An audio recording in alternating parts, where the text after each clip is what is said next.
Friends, കഴിഞ്ഞൊരു വീഡിയോയിൽ ഞാൻ പറഞ്ഞിട്ടില്ലേ കാട്ടുചേനയുടെ തണ്ട് വെച്ചിട്ട് കറി വെക്കാമെന്നുള്ളത്.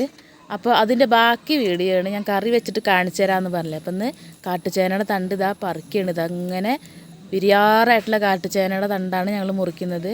അങ്ങനെ ഇതാ കുറച്ച് കിട്ടിയിട്ടുണ്ട്. അങ്ങനെ കാട്ടുചേനയുടെ തണ്ട് ഇതുപോലെ ഇല മുറിച്ച് കളഞ്ഞ്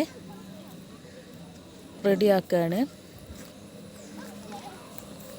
അപ്പോൾ കഴിഞ്ഞ വീഡിയോയിൽ ഞാൻ തണ്ട് മുറിച്ച് കൊണ്ടുവരുന്നത് മാത്രമേ കാണിച്ചിട്ടുണ്ടാകുന്നുള്ളൂ, കറി വെക്കുന്നത് കാണിച്ചിട്ടുണ്ടാകുന്നില്ല. അപ്പോൾ വെക്കുന്നത് കാണിച്ചു തരാമെന്ന് പറഞ്ഞു.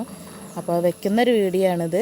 അപ്പോൾ കാട്ടുചേനയുടെ തണ്ട് ഇതാ മുറിച്ചിട്ട് ഞങ്ങൾ കവറിലാക്കിയിട്ട് കുറച്ച് ചീനമുളക് കിട്ടിയിട്ടുണ്ട്, നല്ല കാന്താരി. അപ്പോൾ ഞങ്ങൾ കാട്ടുചേന പറിക്കാൻ പോയപ്പോൾ കിട്ടിയതാണ് ഇതും. അപ്പോൾ കാട്ടുചേന വിരിഞ്ഞ് വരുമ്പോൾ മണ്ണിൻ്റെ അടിയിൽ നിന്ന് പൊന്തി വരുമ്പോൾ അതിൻ്റെ തോല് പോലത്തെ ഒരു ഇതാണ് കേട്ടത്. അപ്പോൾ അതൊക്കെ കളഞ്ഞിട്ട് അതിൻ്റെ തോല് ചീന്തിയിട്ട് വേണം നമുക്ക് എടുക്കാൻ. അപ്പോൾ അത് അത്ര കാന്താരി ഞങ്ങൾക്ക് കിട്ടിയിട്ടുണ്ട്. അപ്പോൾ അതൊരു പാത്രത്തിലേക്ക് ആക്കി വയ്ക്കുകയാണ്. അപ്പോൾ കാട്ടുചേനയുടെ തോല് ഇതേപോലെ ഇങ്ങനെ കിഴിച്ചെടുക്കുക കേട്ടോ ചെയ്യാം. ചൊറിയാണ്ടിരിക്കാനാണ് 2 കയ്യിൽ കവറിട്ടിരിക്കുന്നത്. അപ്പോൾ തോല് കളഞ്ഞ തണ്ട് ഇതുപോലെ നുറുക്കിയിട്ട് ഒരു പാത്രത്തിലിട്ട് ഇട്ട് വയ്ക്കുകയാണ്. ഇതേപോലെ ഇങ്ങനെ വട്ടത്തിൽ മുറിച്ചെടുക്കുക ചെയ്യണത് കേട്ടോ. നിങ്ങൾക്ക് വേണമെങ്കിൽ നടു മുറിച്ചിട്ട് അരിഞ്ഞെടുക്കുകയും ചെയ്യാം. ഞങ്ങൾ ഇങ്ങനെ വട്ടത്തിൽ ഇങ്ങനെ അരിയാണ് ചെയ്യുന്നത്. എന്നിട്ട് നന്നായിട്ട് കഴുകാൻ കേട്ടോ. കുറച്ച് നേരം ഞങ്ങൾ വെള്ളത്തിലിട്ട് വെച്ചു. പിന്നെ മെയിനായിട്ടാണിത് ചക്കക്കുരു. അപ്പോൾ കുറച്ച് ചക്കക്കുരു എടുത്തിട്ട് തോല് കളഞ്ഞ് റെഡിയാക്കണം. ഞങ്ങളിതിൻ്റെ ആ ചുവന്ന ഇത് കളയുന്നില്ല കേട്ടോ, നല്ലതാണെന്ന് നമ്മൾ പറയുക.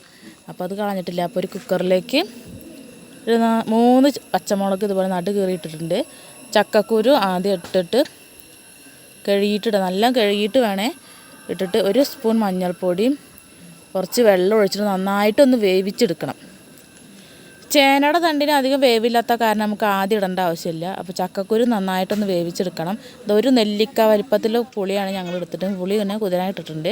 അപ്പോഴേക്കും ഇത് ചക്കക്കുരൊക്കെ ഇവിടെ റെഡി ആയിട്ട് വന്നിട്ടുണ്ട്. അപ്പോൾ നമ്മൾ കയ്യിൽ വെച്ചിട്ടൊന്ന് ഉടച്ച് കൊടുക്കണം. നന്നായിട്ട് ഉടഞ്ഞ് നല്ല കൊഴുകൊഴുന്നതിനുള്ള കൂട്ടാനായിരിക്കും. അപ്പോൾ നന്നായിട്ടൊന്ന് ഉടച്ച് കൊടുത്തിട്ടുണ്ട്. ഇനി ഇതിലേക്കാണ് നമ്മൾ കഴുകി വൃത്തിയാക്കി വെച്ചിട്ടുള്ള ചേനത്തണ്ട് ഇങ്ങനെ ഇട്ട് കൊടുക്കുക. അങ്ങനെ എല്ലാ ചേനത്തണ്ടും അതിലേക്ക് ഇട്ട് കൊടുക്കണം. പിന്നെ പുളി ഒപ്പം തന്നെ ഒഴിക്കണം കേട്ടോ. പുളി പിഴിഞ്ഞത് ഒരു ചണ്ടി മാറ്റിയത് ആ പുളി ഒഴിച്ച് കൊടുത്തു. പിന്നെ ആവശ്യത്തിനുള്ള മുളക് പൊടി, ഞാനൊരു വലിയൊരു ടേബിൾ സ്പൂൺ മുളക് പൊടി ഇട്ടണത്. പിന്നെ ആവശ്യത്തിന് ഉപ്പും ഇട്ട് കൊടുത്തു. എന്നിട്ട് കുറച്ച് വെള്ളം, ആവശ്യത്തിന് കുറച്ച് വെള്ളം ഒഴിച്ച് കൊടുത്തിട്ട് നമ്മൾ കുക്കർ അടച്ച് വേവിക്കുകയാണ്. 1 വിസിലടിച്ചാൽ മതി കേട്ടോ. അപ്പോഴേക്കും ചേനത്തണ്ട് അധികം വേവില്ലാത്ത കാരണം വേഗം വെന്ത് കിട്ടും. അപ്പോൾ ഇതാണ്ട് നന്നായിട്ടൊന്ന് ഇളക്കി യോജിപ്പിക്കുക. കുറച്ച് നേരം ഇതുപോലെ ഒന്ന് തിളപ്പിച്ച് എന്നിട്ട് നമുക്ക് വറുത്തിടുകയാണ് കൂട്ടാൻ. അപ്പോൾ അതിൽ ആവശ്യത്തിനുള്ള വെളിച്ചെണ്ണ ഒഴിച്ച് കൊടുക്കണത്. അപ്പോൾ വെളിച്ചെണ്ണ ഒഴിച്ച് ഞങ്ങൾ ചെറിയുള്ളിയും കറിവേപ്പിൻ്റെ ഇലയാണ്. ഇപ്പോൾ ചെറിയുള്ളി നന്നായി കഴുകി നുറുക്കിയത് എണ്ണയിലേക്ക് ഇട്ട് കൊടുത്ത് നന്നായിട്ടൊന്ന് മൂപ്പിച്ചെടുക്കുകയാണ്.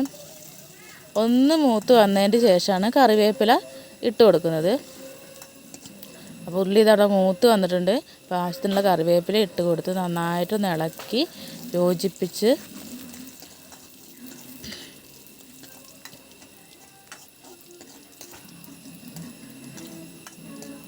നമുക്ക് കറിയിലേക്ക് ഒഴിച്ചു കൊടുക്കാം കേട്ടോ.